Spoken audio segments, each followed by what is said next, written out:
Our daily Bible reading for February 10th. Our reading today comes from the Gospel of Matthew, chapter 23. We'll begin reading in verse 27 down through verse 39, the end of the chapter. Beginning in verse 27. Woe to you, scribes and Pharisees, hypocrites! For you are like whitewashed tombs, which outwardly appear beautiful, but within are full of dead people's bones and all uncleanness.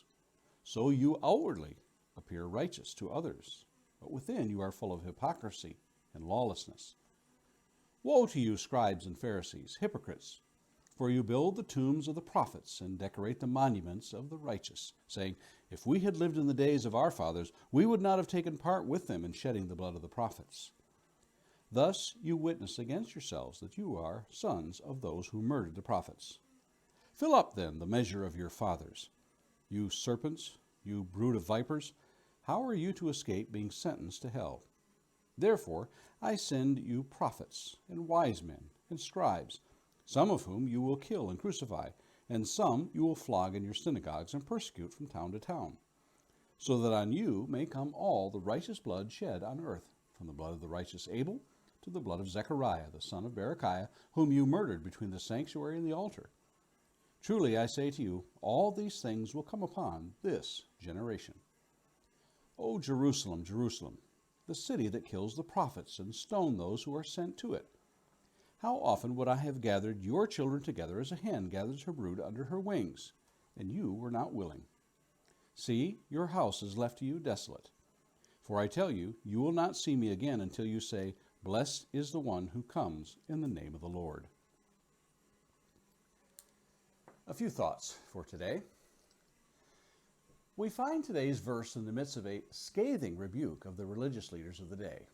The woes that Jesus levels against the Pharisees and scribes are harsh and unrelenting.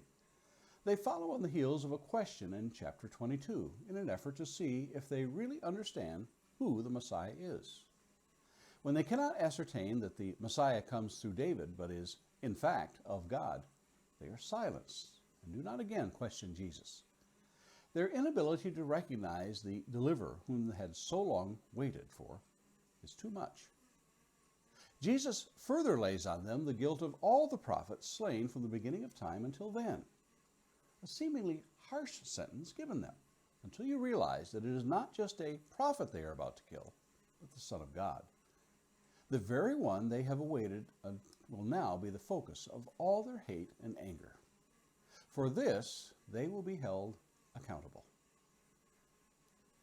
Not just them, but the entire generation will perish because they rejected the Holy One of God.